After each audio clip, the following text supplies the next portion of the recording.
You don't need to tell anyone about this. That's what he said to me. Just like that. As if it were something small, something to tuck into the drawer with the unpaid bills and half-finished crossword puzzles. As if silence could erase it. We were standing in the kitchen, the one we renovated in '96 with that hideous wallpaper I never liked but pretended to for his sake. The floor was cold beneath my feet, but my skin felt hot, flushed in the way it does when the body knows something before the mind has caught up. He didn't look at me, just stirred his coffee with the same spoon he used every morning, the one with the crooked handle from when Jimmy dropped it in the garbage disposal. That spoon's been bent for decades, just like the truth in our home. At first, I didn't say anything, not because I agreed, and certainly not because I understood. I stayed quiet because I was stunned, like someone had pressed the mute button on my soul. I stood there, fingers tightening around the rim of the sink, and I watched him pretend nothing had happened. He was good at that, pretending.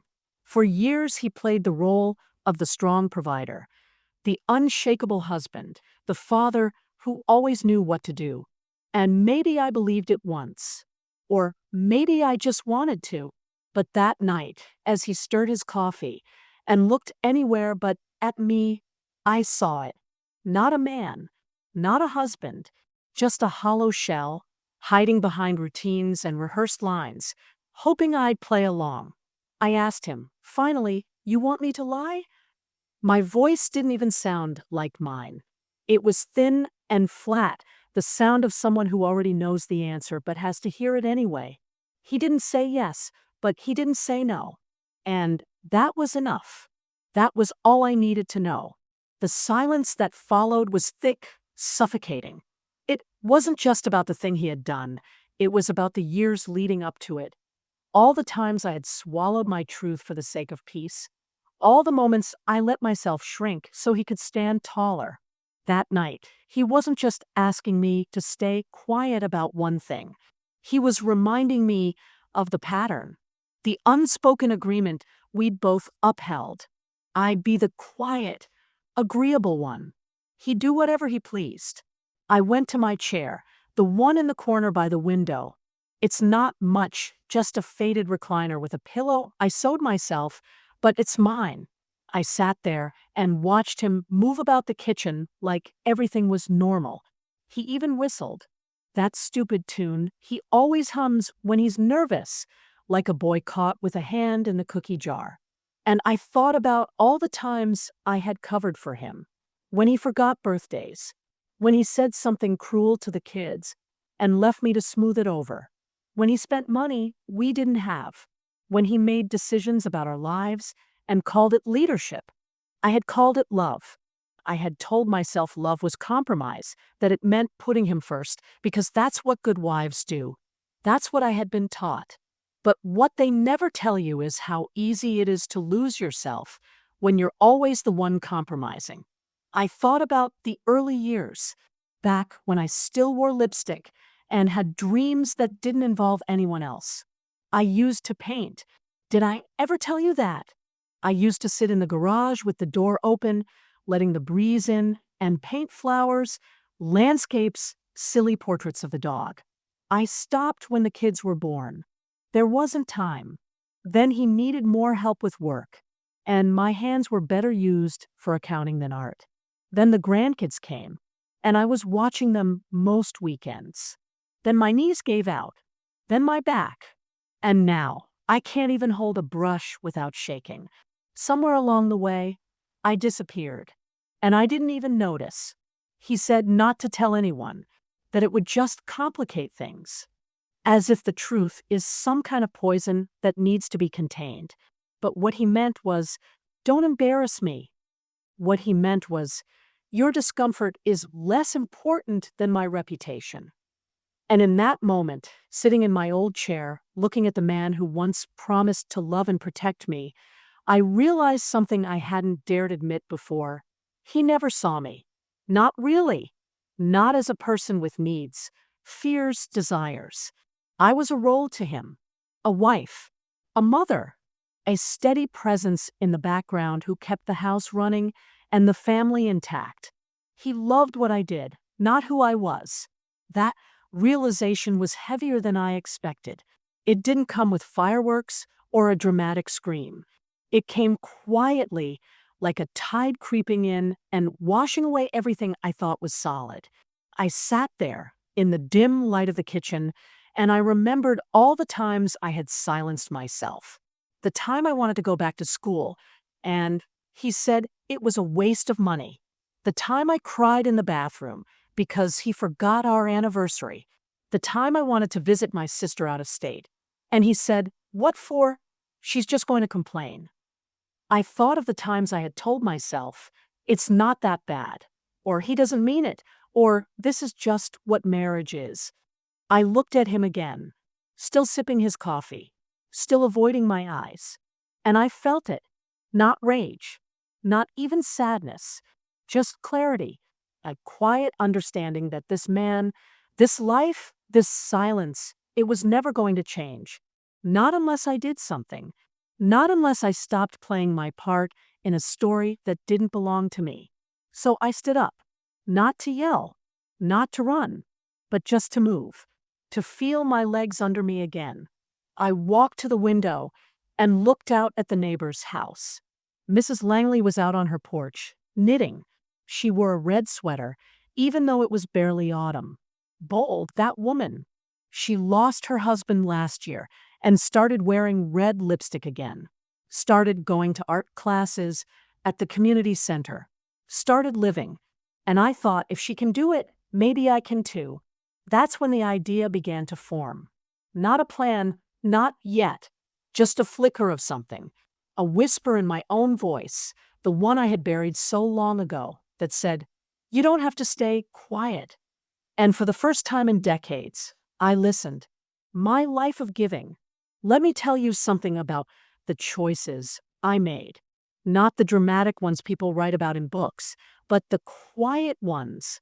The choices that look like nothing from the outside, like making his plate first, or staying up late to mend a shirt he'd only wear once more before forgetting it existed.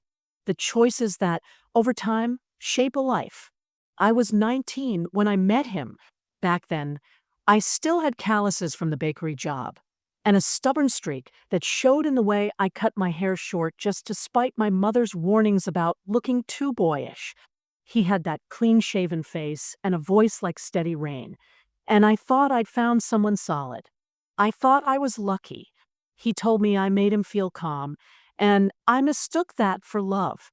We got married in a small church with a loose window pane that rattled during the vows. I wore a dress that my cousin helped me sew, and he wore a borrowed suit that didn't quite fit. But none of that mattered. What mattered was the future we talked about. 2 kids, maybe 3, a home of our own, quiet dinners with music playing low in the background. I imagined a life built on partnership. What I got was a life built on giving. At first, I didn't notice the shift. It's funny how it sneaks up on you.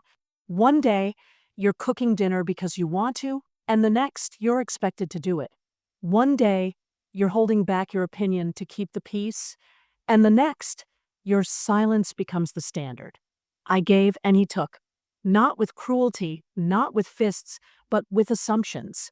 With the kind of entitlement that doesn't need to be spoken aloud because it's baked into the way he thanked me with a nod instead of words, or how he never once asked what I needed. Not really. And I kept giving. When the babies came, I gave my sleep, my body, my time. When he lost his job that one year and spiraled into himself, I took on extra work sewing for neighbors, smiling politely when they asked why he never delivered the orders himself.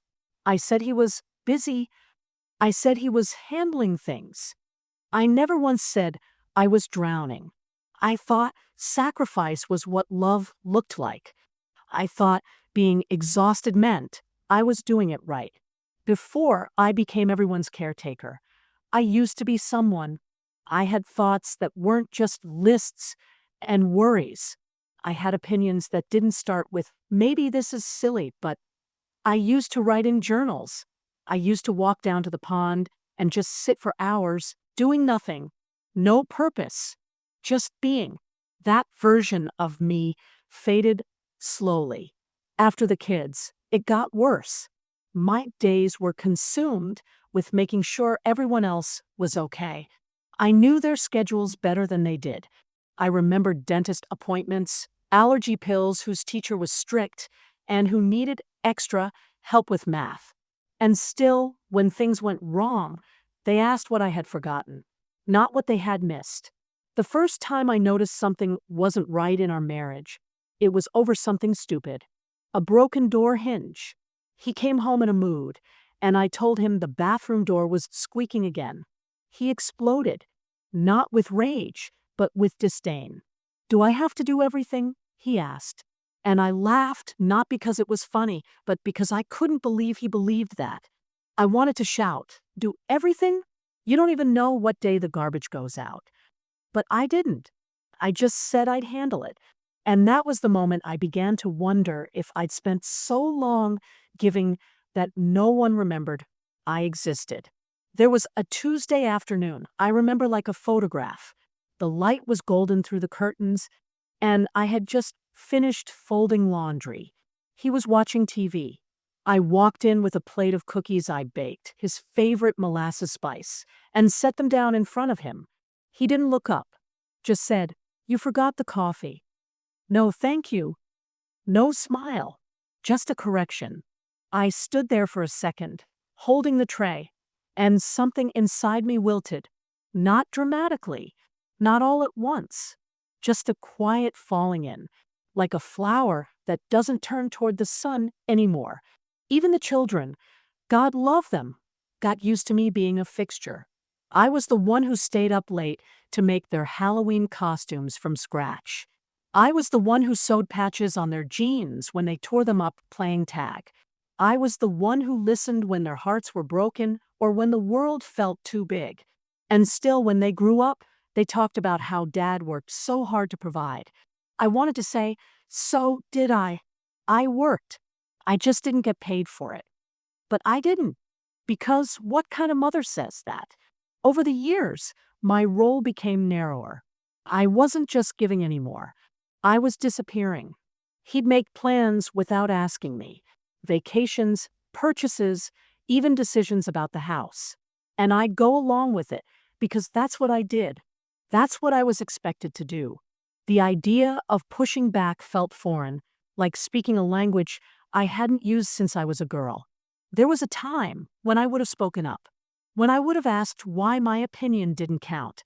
But that girl was buried under decades of "it's fine" and "don't worry about me." Sometimes I wonder who I would have been if I hadn't spent my life saying yes. If I hadn't believed that goodness meant self-erasure. If I hadn't been so afraid that setting a boundary would mean losing love. I wonder what would have happened if, just once, I had said no. Not out of cruelty. Just no, because I didn't want to. No, because I was tired. No, because I mattered too. I think that's what makes the betrayal worse. It's not just what he asked of me that night in the kitchen. It's the decades that came before it. All the times I was quiet for his sake. All the pieces of myself I handed over, thinking it was noble. He didn't just take advantage of me that night. He relied on the fact that I had already trained myself not to speak. It's hard to admit this. Even now, part of me wants to say, but he was a good man. He provided. He never raised a hand to me. And maybe that's true. But there are other kinds of harm. The kind that doesn't leave bruises, but still lingers in the bones. The kind that makes you forget your own name. The kind that makes you ask, is this all I am? Every time you walk past a mirror. Now, I'm beginning to see it for what it was. My life of giving wasn't a flaw. It wasn't weakness. But it wasn't freedom either. It was a survival strategy. A way to make meaning out of being unseen. And I don't blame myself. Not entirely. I was taught that giving was the highest form of love. That being needed was the same as being valued. But I know better now. I see the difference. Being needed keeps you busy. Being valued keeps you alive. There's a small part of me, smaller than I'd like to admit, that still wonders if it's too late to reclaim what I lost.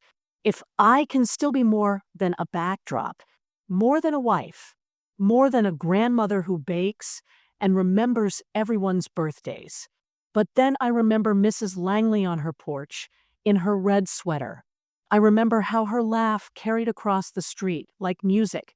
And I think maybe it's not too late. Maybe I can still step into the light. Maybe there's still something left to give. Just this time, I'll give it to myself. The deeper cut. What really broke me was finding out that wasn't just me he had betrayed. It wasn't just my trust, my silence, my loyalty he'd taken for granted. It was something worse. It was the realization that the man I had stood beside for more than 5 decades had been living a second truth, one that he never let me see. He'd been moving money, quietly, over the years. Accounts I didn't know about, transactions I never signed for. It came out during a conversation I wasn't supposed to hear. Him on the phone with someone I didn't recognize, talking in hushed tones, whispering about settlements, and her not needing to know. I stood in the hallway with my heart beating in my ears and my hand pressed to the wallpaper I'd picked out 20 years ago, the one with the little ivy vines that I'd always thought made the place feel like a home. That wallpaper saw everything, and still it stood there, quiet, like me. I didn't confront him right away. I wanted to. God, I wanted to barge into the room and demand answers. But something in me held back. Not fear. Not anymore. It was something quieter, something heavier, like the final piece in a puzzle sliding into place. I needed to be sure. I needed to see it with my own eyes. I waited until he left the house, his usual trip to the hardware store, or maybe the bank. I never really knew anymore. The man who used to leave notes on the counter telling me where he'd gone had stopped bothering years ago. So I waited, and when the house was quiet, I went into his study. I hadn't set foot in there in years.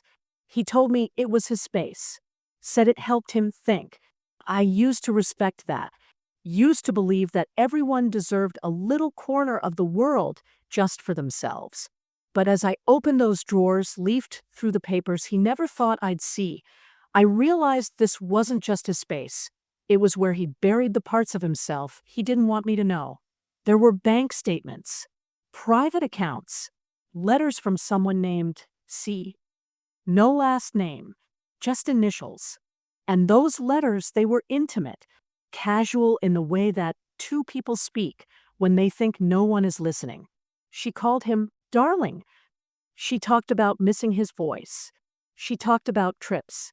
I remember sitting on the edge of his desk chair with one of the letters in my hand, and my whole body went cold.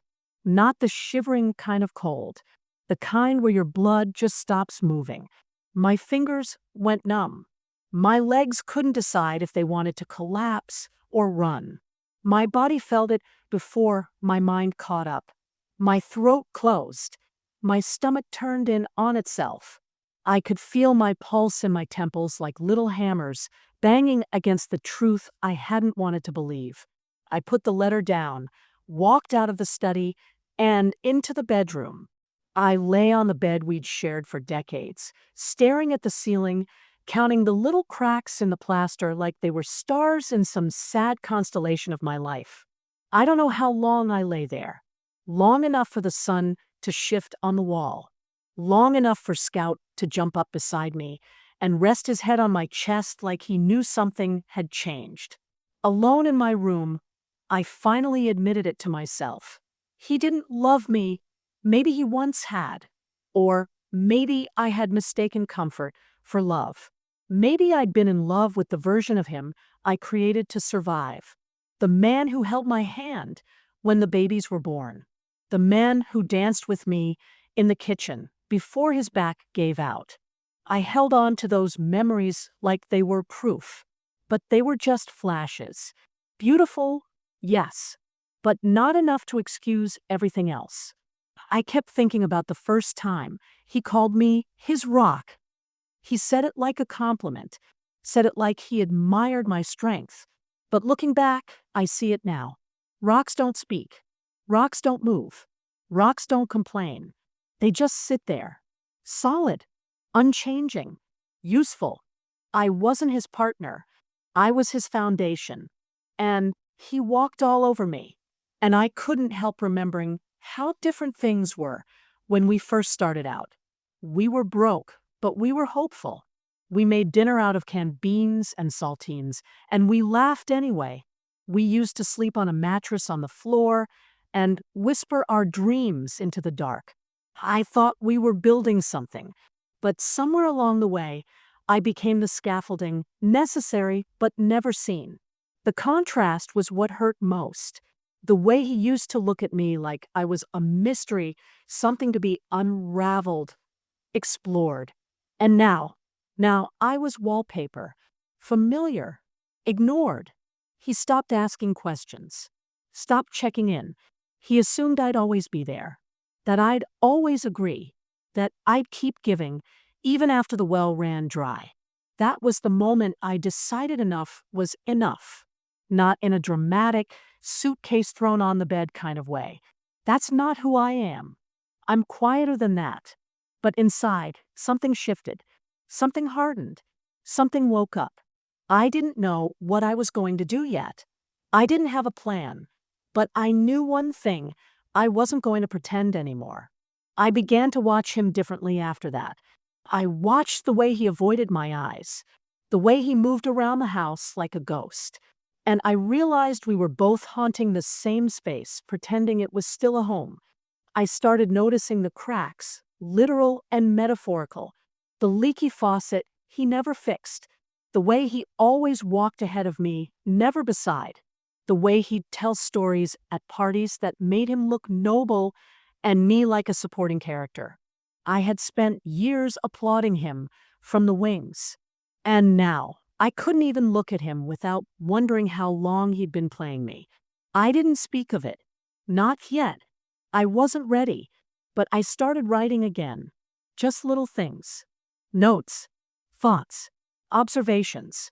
I found an old journal tucked in the back of the linen closet, and I filled the first page with one sentence: I am more than what he remembers. And it was true. I am. I always have been. I started walking again, just around the block, just to breathe, just to feel the sky without a roof above me. I stopped making his breakfast. He noticed, but he didn't say anything, just poured his own cereal and sat down at the table like nothing had changed. But something had, and maybe he could feel it, too. I started listening to music again, loud, the kind of music that vibrates the walls. The kind that makes you feel alive. I danced once in the kitchen just because I could, just because I remembered what it felt like to move without asking permission. And I stopped answering questions with, "Whatever you want." I started saying, "I'm not sure," or "Let me think about it." They're small things, I know, but they're mine. They're the pieces of me I'm reclaiming, one decision at a time. There's a quiet kind of rage in waking up to your own erasure. It doesn't burn like fire. It chills like wind. It cuts like frost. But in that stillness, there's also a kind of clarity, a recognition, a reckoning. And once you see it, once you really see it, you can't go back. So no, I didn't explode. I didn't leave. Not yet. But I changed. I stopped making space for his lies. I stopped apologizing for my disappointment. I started making space for myself, for the woman I was before the giving, before the compromise, before the silence. And that, I think, is where the real confrontation begins. Not with shouting, but with choosing not to disappear anymore. Here's the continuation of your narrative with Section 4. Baby steps toward myself, and Section 5. The truth I couldn't ignore, following the same deeply personal, first-person voice and emotional trajectory. Baby steps toward myself. The first time I stood up for myself was so small you might laugh. It was a Sunday morning, and he asked me to iron his shirt. The navy one. The one he always wears when we go out. as if that pressed fabric somehow covers up the creases in our marriage. I looked at him, and for the first time in years, I said, "No, just that. No explanation. No softness. No sorry. Just one small word that landed heavy between us." He blinked like he hadn't heard me right. And then he huffed, walked off, muttering under his breath. But I didn't move. I stayed right where I was, folding my laundry, letting the silence sit there like a second skin. That was it. That was the beginning. I started talking to myself differently, not out loud, at least not at first, but in the way I let thoughts settle.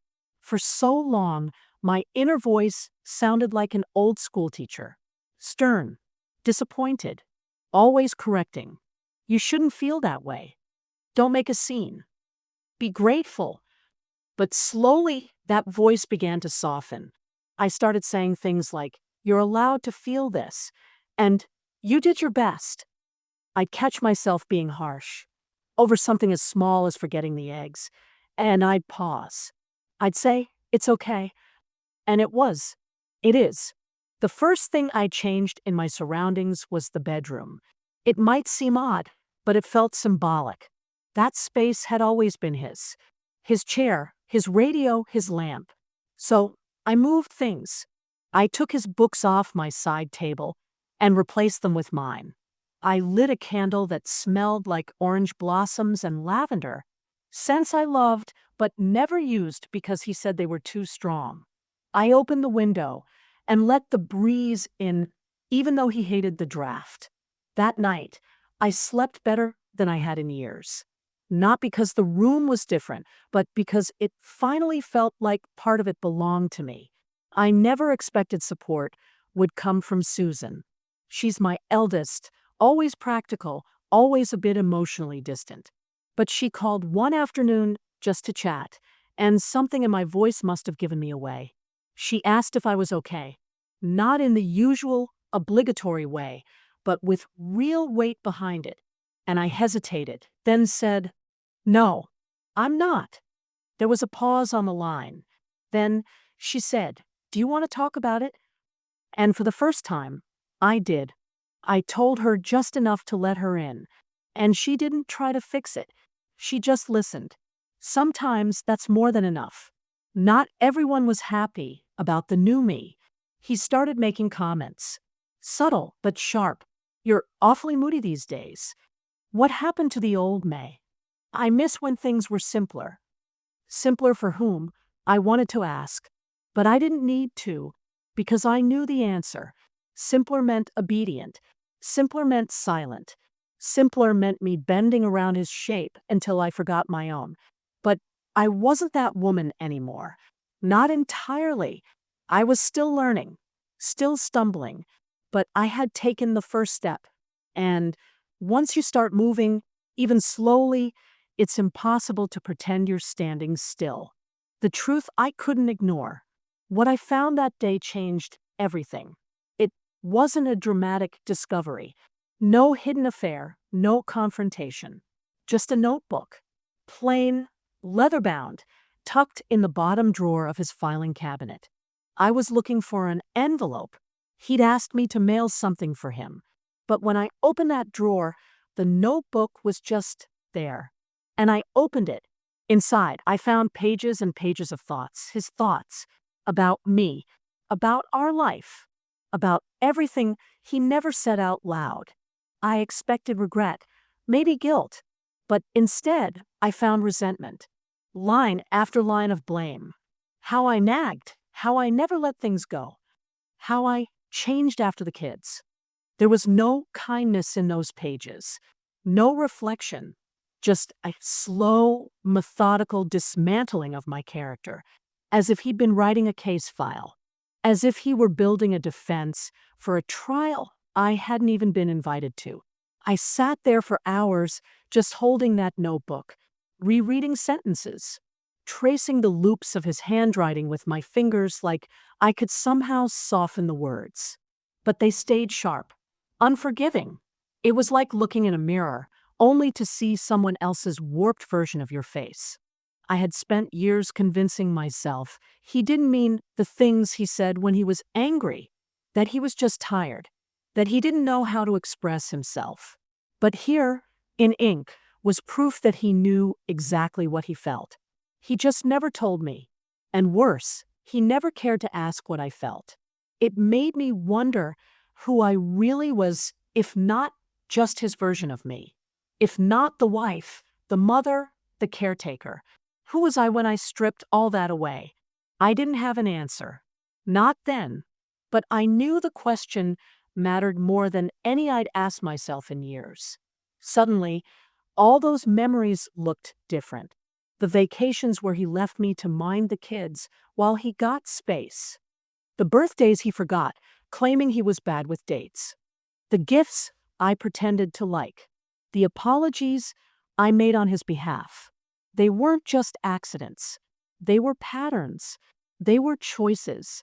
I had been so busy smoothing over the cracks that I didn't notice he was the one making them. That night, I made a promise to myself. A quiet one. No declarations. No tears. Just a firm, steady vow that I would no longer be a background character in my own story, that I would no longer silence my needs to protect someone else's comfort, that I would no longer betray myself to keep the peace. And so I started writing my own notebook. 1 page a day. Nothing profound. Just truths. Small ones. Honest ones. I like the sound of rain when I'm alone. I prefer mornings without conversation. I don't like how he speaks to me when he's tired. These weren't confessions. They were confirmations.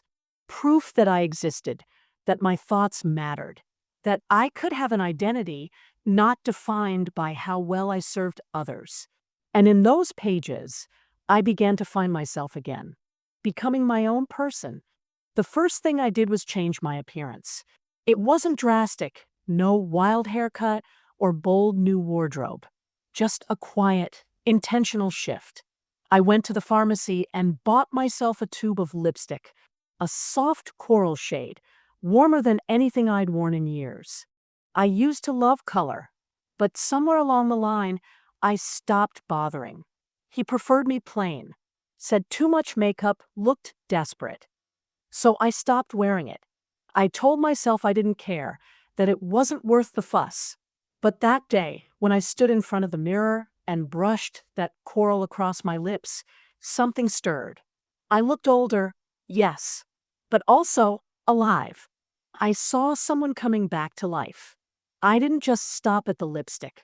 I dug into the back of my closet and found a scarf I hadn't worn in years. It was patterned with little sunflowers. I used to wear it on walks, back when I walked just for the pleasure of it. I wrapped it around my neck and felt silly at first, like I was pretending. But then I looked at myself again, and I didn't look like a woman trying to be younger. I looked like a woman who remembered she had choices. I knew confronting him would require strategy. This wasn't a moment for raised voices or slammed doors. That had never been my way, and I wasn't going to start now. But I needed to prepare myself. I needed to stop waiting for him to ask the right questions or offer the right apology. That wasn't coming. What was coming, what needed to come, was a conversation where I would speak plainly, without fear, without shrinking. I started practicing in my head what I'd say, how I'd say it. I rehearsed it while I cooked, while I folded laundry, while I took my walks. Not a performance, a reclaiming. I started surrounding myself with people who actually saw me. Not many, just a few. The lady at the library who always remembered my name. Mrs. Langley with her red sweater and her endless stories. And Susan, my daughter, who started calling more often, who started asking how I was and actually listened to the answer. We didn't talk about him. Not directly, but she began sharing pieces of her life again, things she hadn't confided in me for years. Maybe she sensed the change in me, or Maybe by finding my voice, I was making space for hers too. For the first time in decades, I did something just for me. I signed up for a painting class at the community center. It met on Wednesday afternoons, and the room smelled like acrylic and turpentine and possibility. The teacher was younger than my grandson, and most of the students were hobbyists or retirees like me. But when I dipped that brush into a pool of cobalt blue and dragged it across canvas, I remembered something. I remembered what it felt like to make something with no one else in mind. Not for a birthday, not for a holiday, not to decorate a room, just because I wanted to. Not everyone was thrilled with the new me. He noticed the changes, of course. Not directly. He never said a word about the lipstick or the scarf or the missing dinners when I was at class. But he started asking passive questions. Where were you this afternoon? You've been out a lot lately. You're different these days. And I just smile. Not cruelly, just peacefully. Like I knew something he didn't. Because I did. I knew what it meant to live for myself. And I could feel the confrontation coming like a storm. Not because I wanted it, but because I couldn't keep pretending everything was fine. It was building quietly. In every no I said, in every truth I told myself, in every step I took that wasn't about him. It was only a matter of time. And I wasn't afraid. I wasn't preparing to win. This wasn't about winning. It was about being real. For once, about showing up in my own life, about looking a man I had loved for most of my adult years in the eye and saying, this is who I am now, and I won't disappear again. That's what becoming my own person looked like. Not a revolution, a slow remembering, a gathering of the pieces I'd scattered across the years. It wasn't easy. It wasn't tidy, but it was mine. Finding my voice. It was a Thursday evening, the kind where the sky lingered somewhere between dusk and dark, casting long shadows across the living room. The air smelled faintly of rain that hadn't yet fallen, and the house was quiet except for the ticking clock on the wall, a sound I'd never noticed before but now seemed unbearably loud. I chose this moment carefully, not because it was perfect, but because it felt inevitable, like the universe had conspired to give me one last chance to rewrite my story. He sat in his chair by the window, reading the paper as he always did after dinner, his glasses perched low on his nose, the lamplight softening the lines etched into his face.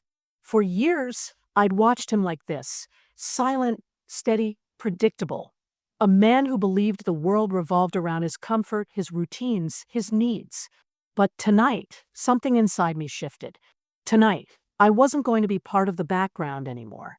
I stood at the edge of the room, hands clasped tightly together, feeling the weight of every unspoken word pressing against my chest. My heart pounded so loudly, I thought he might hear it over the ticking clock. I wanted to speak, but first I needed to breathe, to remind myself that I deserved to take up space, that I mattered more than the silence I'd carried for decades. Can we talk? I said, finally, my voice cutting through the stillness like a knife. He lowered the paper slowly, almost reluctantly, and looked at me over the rim of his glasses. About what? He asked, his tone casual, dismissive even, as if he already knew I wouldn't say anything worth hearing. And maybe once that would have been true. Maybe once I would have hesitated, apologized, or changed the subject altogether. But not tonight. Not anymore. I pulled out the chair from the dining table and sat down across from him, close enough to see the flicker of surprise in his eyes, far enough to feel safe. Safe. That word felt foreign, like a language I'd forgotten how to speak.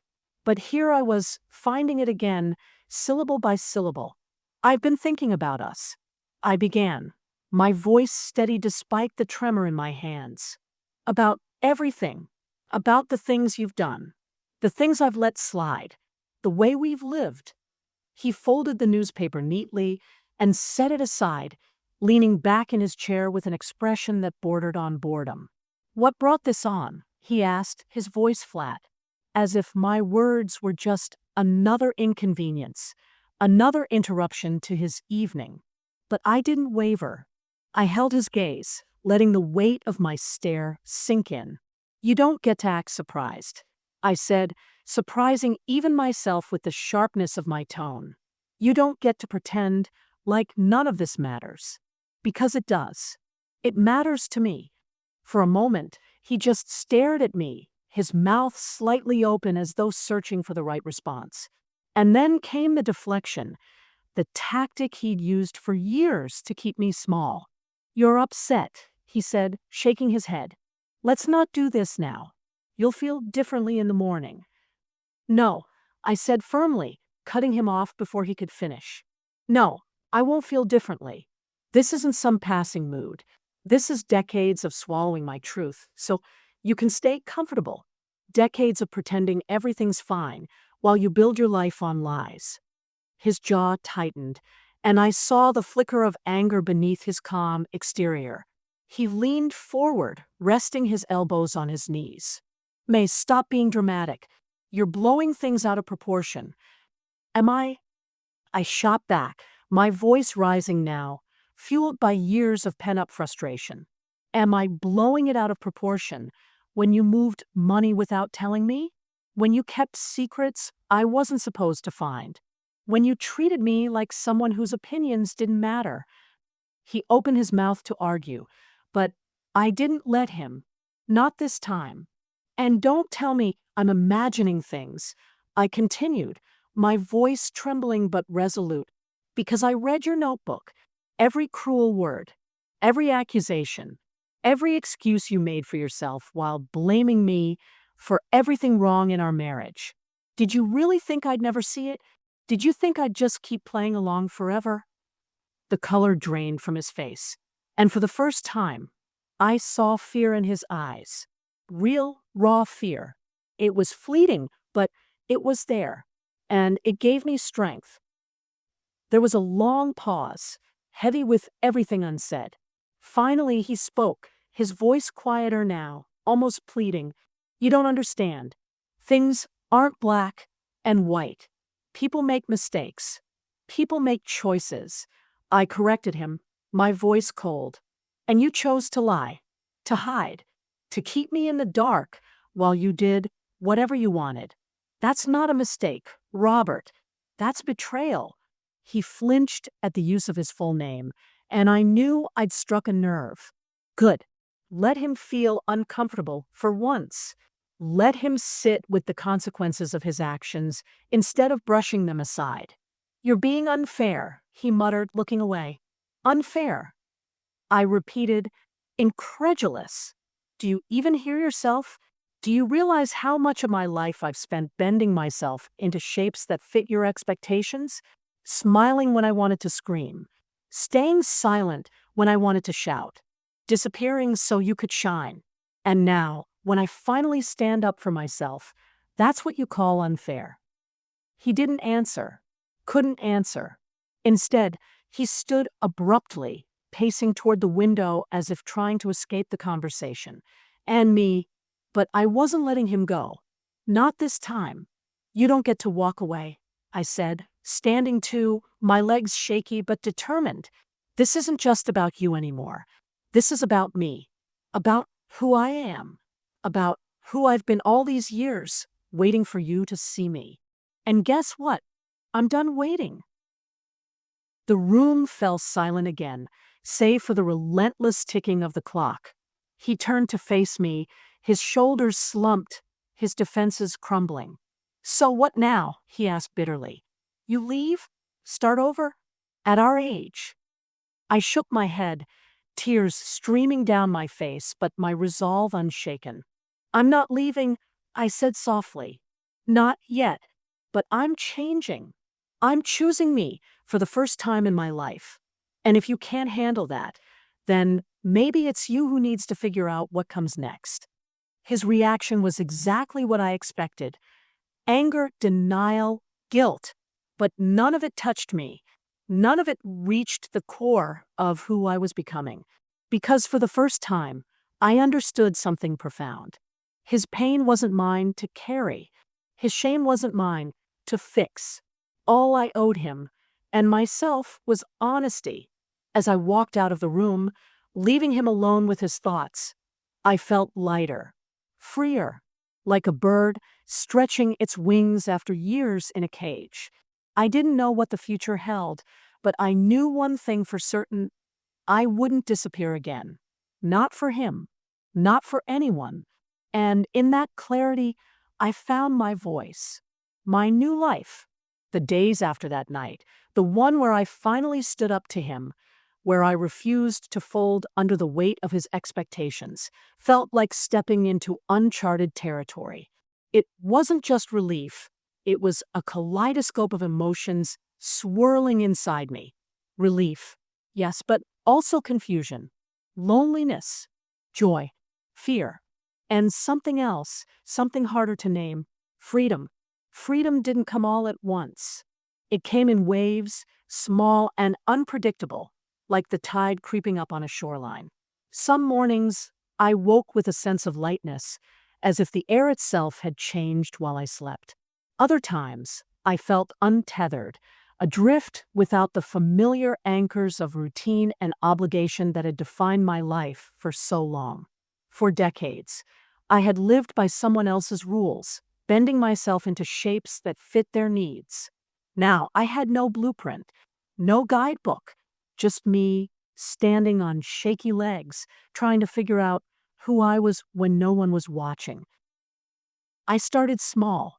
Freedom, I discovered, is built in increments. Little rituals began to take shape, each one an act of defiance against the silence I had carried for so long. Every morning, I brewed coffee, not because he liked it strong or because I needed the caffeine, but because I enjoyed the smell of it brewing, the warmth of the mug in my hands. I stopped making his breakfast altogether. Instead, I sat at the kitchen table with toast slathered in butter and honey, savoring every bite as if it were a secret rebellion. Then there were the walks. At first, they were tentative, just loops around the block to clear my head. But soon, I ventured farther, to the park down the street, where children laughed and dogs chased frisbees, to the pond I used to visit years ago, before responsibilities swallowed my time. One afternoon, I even made it to the edge of town, where the fields stretched endlessly toward the horizon. With every step, I felt pieces of myself coming back. Fragments of the girl who once dreamed big and laughed loud. I filled my days differently now. No more mending shirts he barely wore or organizing receipts for bills he never glanced at. Instead, I painted, not perfectly, not professionally, but with a kind of joy I hadn't felt in years. I bought canvases and brushes from the craft store, cheap ones, and set them up in the garage. The first few attempts were clumsy blobs of color smeared across the canvas, but I didn't care. It wasn't about perfection. It was about creation, about putting something into the world that came entirely from me. And then there was the music. Oh, how I missed music. I turned it on whenever I could, letting it fill the empty spaces of the house. Sometimes I danced in the kitchen, spinning slowly with my arms outstretched, feeling the rhythm move through me. Other times, I simply sat and listened, closing my eyes to let the melodies wash over me. Music became my companion, my confidant, my reminder that life doesn't have to be silent. But perhaps the most profound change was in the people I surrounded myself with. For so long, my relationships had been transactional, giving, always giving. Now I sought connection, real, reciprocal connection. Mrs. Langley became a regular part of my days. We'd sit on her porch, knitting or sipping tea, talking about everything and nothing. She told me stories about her late husband, about the grief and the joy that coexisted in her memories. And I found myself opening up to her in ways I never had before, sharing bits of my story, fragments of my pain, and hope. Susan, too, noticed the shift. My daughter called more often now, not just to check in, but to talk, really talk, about her work, her worries, her dreams. There was a vulnerability in her voice I hadn't heard since she was a child. "Mom," she said one evening, "you seem different, happier." I smiled into the phone, tears pricking my eyes. "I think I am," I replied. Even Scout, our old dog, seemed to sense the change. He followed me everywhere now, his tail wagging a little faster, his eyes brighter. Maybe animals understand things we can't put into words. Or maybe he just knew that I finally had room in my heart for him again. There were moments of letting go, too. Symbolic actions that marked the end of one chapter and the beginning of another. One Saturday morning, I went into the attic and pulled out the box of old photographs. Pictures of weddings, birthdays, vacations, all the milestones we celebrated together. For years, I had kept them carefully arranged, preserving the illusion of a perfect life. Now, I sifted through them with new eyes. Some I kept, others I burned, not out of anger, but out of necessity. I needed to release the weight of those memories to make space for the truth. The hardest thing to let go of was the notebook, the one he wrote in, the one that revealed the depth of his resentment. For weeks, it sat on my bedside table, haunting me, a reminder of how far apart we had grown. Finally, I took it outside, placed it in the fire pit, and lit a match. As the pages curled and blackened, I whispered, "Goodbye?" Not to him, but to the version of myself who believed I deserved his cruelty, who thought love meant sacrifice at any cost. Reintroducing myself to the world felt strange, almost intimidating. For so long, I had been May, the wife, the mother, the grandmother. But who was I beyond those roles? I started using my full name again, Margaret Eleanor.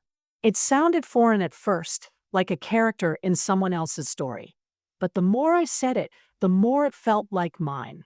I began sharing my story, too, slowly, cautiously, first with Susan, then with Mrs. Langley.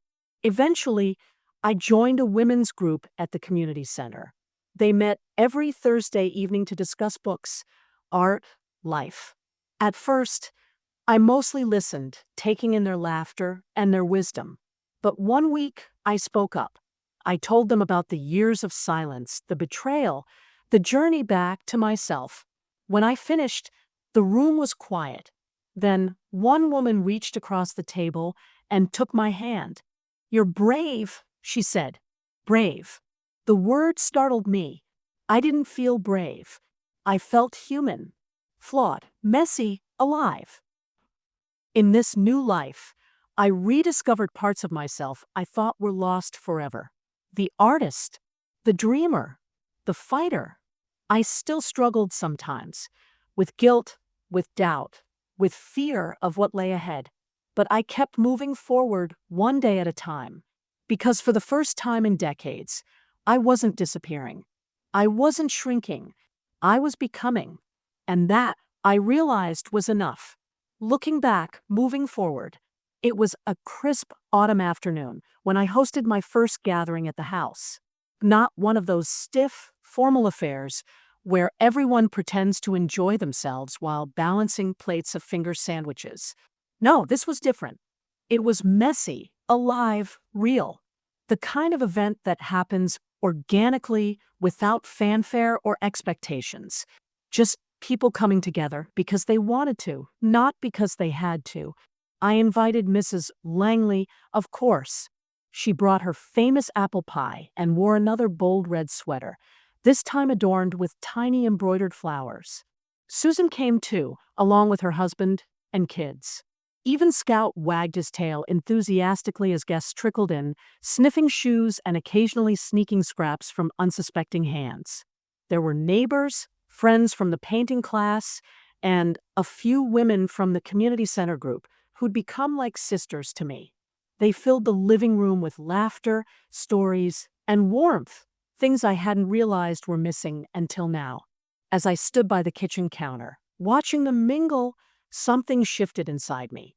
For so long, I'd been the invisible hostess, hovering on the edges of events like these, ensuring everyone else felt comfortable while I faded into the background. But today, I wasn't fading. People sought me out. They complimented the food, asked about the paintings leaning against the walls, my work, and told me how much happier I seemed. And for the first time, I believed them. Hosting this gathering wasn't just about celebrating connection. It was about celebrating me, my transformation, my worth. As the sun dipped lower in the sky, casting golden light through the windows, I raised a glass of sparkling cider and thanked everyone for being there. This is more than just a get-together, I said, my voice steady despite the lump in my throat. It's a reminder that we're not alone, that even when life feels heavy, there are people who care, who see us, who cheer us on. Tears pricked my eyes as I looked around the room, at Mrs. Langley nodding approvingly, at Susan holding her youngest child on her lap, at the strangers turned friends who had become my tribe. And to anyone here who's ever doubted their value, I added softly, please know this, you matter. Your voice matters. Don't let anyone convince you otherwise. The applause that followed wasn't loud or thunderous, but it was heartfelt, genuine. In that moment, surrounded by people who truly saw me, I fully owned my transformation. I wasn't just Margaret Eleanor, the wife or mother or grandmother. I was an artist, a survivor, a woman reclaiming her life. One brushstroke, one conversation, one choice at a time. These days, the dynamic between Grandpa and me is complicated. We live under the same roof, but there's a distance between us now, a boundary I've drawn and refused to cross. He doesn't ask me to iron his shirts anymore, and I don't make excuses for his behavior. Occasionally, he tries to engage me in small talk, perhaps hoping to recapture some semblance of what we once had.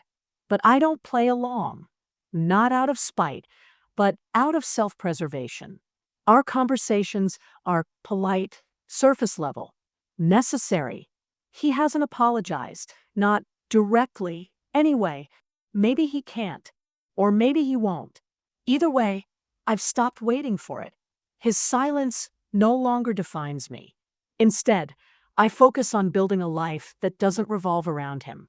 Some nights, I hear him moving around the house, restless, unsure. I wonder if he regrets the choices he made, the lies he told. But I don't dwell on it. That's his burden to carry, not mine. If anything, the distance has given me clarity. I see now that love shouldn't diminish you. It shouldn't demand your silence or sacrifice your soul. Love should expand you, uplift you, make you feel seen, valued, whole. And though our marriage will never be what I once hoped, I'm okay with that. Because I've found something better. Peace. With myself. A few weeks ago, I returned to the pond, the same one I used to visit decades ago, before responsibilities swallowed my time. Back then, I went to escape, to breathe, to dream. Now, I went to stand tall, to remind myself of how far I'd come. The air was cool, the water still. Leaves floated lazily on the surface, their colors mirrored in the reflection below. I sat on the bench, overlooking the pond, the same one I remembered from years past, and closed my eyes. For a moment, I let myself feel everything. The pain, the loss, the joy, the freedom. Then I opened my eyes and took a deep breath. I'm here, I whispered, almost to myself. I survived. Standing up, I walked to the edge of the water and tossed a smooth stone into the pond. It skipped 3 times before sinking beneath the surface. 3 ripples spreading outward, growing wider with each passing second.